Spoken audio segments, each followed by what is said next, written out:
El cerebro es un órgano vital. Incluso un daño menor puede causar daños graves. Pérdida de conciencia, amnesia y trastornos mentales. Pero, ¿y si todo esto no es exactamente cierto? Veamos los hechos que contradicen el punto de vista científico aceptado. No hace mucho, un paciente de 60 años ingresó en un hospital ruso con un ataque isquémico. Esto provoca la pérdida de movilidad en las extremidades. La persona se siente mal, pero al mismo tiempo no hay efectos irreversibles en el cuerpo. La causa más frecuente de este fenómeno es un trastorno de la circulación cerebral. Por eso, la neuróloga Marina Anikina nos cuenta que el hombre fue sometido inmediatamente a un TAC, el principal análisis en esta situación.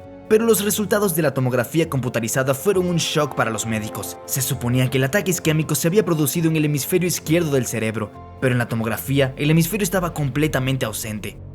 Esto no fue el resultado de un traumatismo, una enfermedad o cualquier otra cosa. El hombre nació sin la mitad de su cerebro. Esto no le impidió cursar estudios superiores, tener una familia y coger sus primeros problemas cardiovasculares cuando ya era casi un anciano a los 60 años. Sin embargo, cuando sus funciones motoras se restablecieron, se fue a casa tranquilamente. Seguro que has visto un meme que muestra la imagen de un cerebro casi vacío. Pero lo más sorprendente es que tiene un prototipo real. Esencialmente, esta imagen es de un hombre de 44 años de Francia. La identidad de los médicos no ha sido revelada, pero en 2007 publicaron un estudio. Simplemente se devanaron los sesos. ¿Cómo fue? Un hombre acudió a la clínica quejándose de debilidad en la pierna izquierda. Por supuesto, estaba relacionado con el cerebro, pero nadie sospechaba que la cabeza del tipo estaba llena de líquido en un 90%. No había hemisferios, había un trozo de cerebro de un 10% del tamaño del original. ¿Qué les parece eso? El hombre tenía un coeficiente intelectual de 75, lo que no le impedía en absoluto trabajar como funcionario sin ningún problema. Y ha habido muchos casos así. Y los más sorprendentes vendrán después. Pero aquí está la gran pregunta: ¿cómo ha explicado la ciencia estos casos? Neuroplasticidad. Esta es la hermosa palabra para explicar estos casos, y no se trata solo de que la parte restante del cerebro asuma las funciones de la parte perdida o destruida. También es un término sobre el aprendizaje. El cerebro no nace hecho, sino que interactúa activamente con el entorno mientras se forma.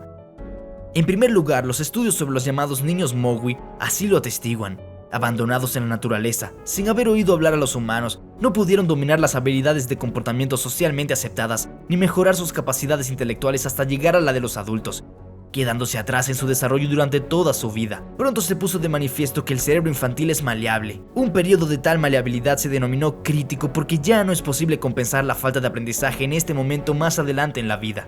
La imagen neuronal del mundo cambió finalmente cuando se demostró que el cerebro, mediante el aprendizaje, es capaz de crecer también en los adultos. Un ejemplo clásico que demuestra esta afirmación son los resultados de una serie de estudios sobre los taxistas de Londres. Los conductores memorizaban mapas detallados de una gran ciudad para aprobar un examen. Cuanto más sabía el sujeto, más grande era su hipocampo, el departamento responsable de la memoria. Así, la ciencia moderna ha llegado a la conclusión definitiva de que el cerebro es capaz de cambiar a lo largo de la vida. Si cambia a lo largo de su vida, el aprendizaje es su estado natural y permanente. La neuroplasticidad, al parecer, lo tiene todo claro. Puede explicar todos estos extraños casos, como el de Carlos Rodríguez, que hizo estallar Internet en 2010. Intoxicados de todas las formas posibles, tuvo un accidente y perdió literalmente media cabeza. Y sin embargo, vive y vive feliz. Es como si le hubieran quitado un órgano vestigial. Y aquí tenemos otro caso exótico. Anatoly Bugorsky, un talentoso científico ruso.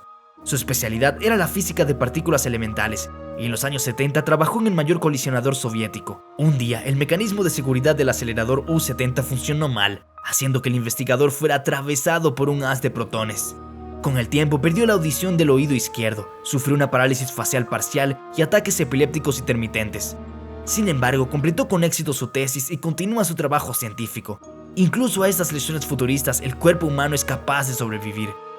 En 2002, una chica de los Países Bajos se sometió a una importante operación. Se le extirpó el hemisferio izquierdo del cerebro, donde se cree que aún se encuentran los centros del habla. En la actualidad, asombra a los médicos al dominar perfectamente 2 idiomas y aprender un tercero.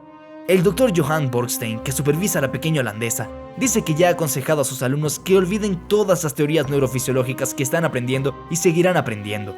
En 1940, el Dr. Augusto Iturrica, en su presentación en la reunión de la Sociedad Boliviana de Antropología, relató el caso de un niño de 14 años que acudió a su clínica con el diagnóstico de un tumor cerebral.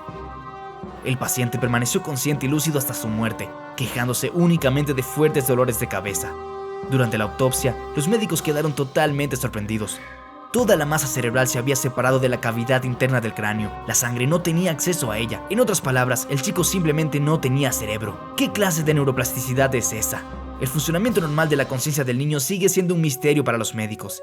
Este es un buen momento para ver qué declaraciones hacen los mayores científicos del mundo al respecto. El Dr. Sam Parner del Hospital Central de Southampton afirma: el cerebro, como cualquier otro órgano del cuerpo humano, está formado por células y no es capaz de pensar. Sin embargo, puede funcionar como un dispositivo de detección de pensamientos, como un receptor de televisión que primero recibe las ondas que le llegan y luego las convierte en sonidos e imágenes. Peter Fenwick, su colega en el Instituto de Psiquiatría de Londres, llega a una conclusión incluso más audaz. Es muy posible que la conciencia siga existiendo después de la muerte física del cuerpo. John Eccles, uno de los principales neurofisiólogos modernos y premio Nobel de Medicina, también cree que la psique no es una función del cerebro. Junto con su colega, el neurocirujano Wilder Penfield, que ha realizado más de 10.000 operaciones cerebrales. Eccles escribió un libro, El misterio del hombre. En él, los autores afirman sin tapujos que no hay duda de que el hombre está controlado por algo más allá de su cuerpo. El profesor Eccles escribe: puedo confirmar experimentalmente que el funcionamiento de la conciencia no se puede explicar por el funcionamiento del cerebro. La conciencia existe independientemente de ella desde el exterior. Otro autor, Wilder Penfield, comparte la opinión de Eccles y añade que, tras años de estudio de la actividad cerebral, ha llegado a creer que la energía de la mente es diferente de la energía de los impulsos neuronales del cerebro. Y he aquí una cita de la profesora Natalia Petrovna Bektereva, directora del Instituto de Investigación Cerebral, una neurofisiológica de renombre mundial. La primera vez que escuché la hipótesis de que el cerebro humano se limita a percibir los pensamientos desde algún lugar del exterior fue de labios del profesor John Eccles, premio Nobel. Por supuesto, en ese momento me pareció absurdo, pero luego la investigación cerebral que hicimos lo confirmó. No podemos explicar la mecánica del proceso creativo. Otros dos neurofisiólogos galardonados con el premio Nobel, David Hubel y Thorsten Wiesel, han afirmado repetidamente en sus discursos y escritos científicos que para poder afirmar la conexión entre el cerebro y la conciencia, hay que entender que lee y decodifica la información que proviene de los sonidos. Sin embargo, como han subrayado los científicos, esto es imposible de hacer. El hecho de que la conciencia existe independientemente del cerebro también se confirma en las investigaciones realizadas recientemente por fisiólogos holandeses bajo la dirección de Pim van Lommel. Los resultados del experimento a gran escala se publicaron en la prestigiosa revista biológica inglesa The Lancet. La conciencia existe incluso después de que el cerebro haya dejado de funcionar. En otras palabras, la conciencia vive por sí misma, completamente sola. En cuanto al cerebro, no es en absoluto una materia pensante, sino un órgano como cualquier otro que realiza funciones estrictamente definidas. Es muy posible que la materia pensante, incluso en principio, no exista, dijo el famoso científico Pim van Lommel, director del estudio. Recapitulemos.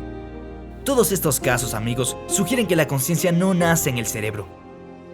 Y aquí tenemos otro caso, que en diferentes variantes es probable que leas en los comentarios debajo del video. Probablemente todos los miembros de la familia tienen una historia de una madre que percibe lo que le ocurre a su hijo a kilómetros de distancia. ¿Cuál es la razón de esta conexión? ¿Cuáles son sus atributos físicos? Escríbenos tu opinión y dale like a este video para que sepamos que lo hemos hecho lo mejor posible. Nos vemos en otra edición de Sedición.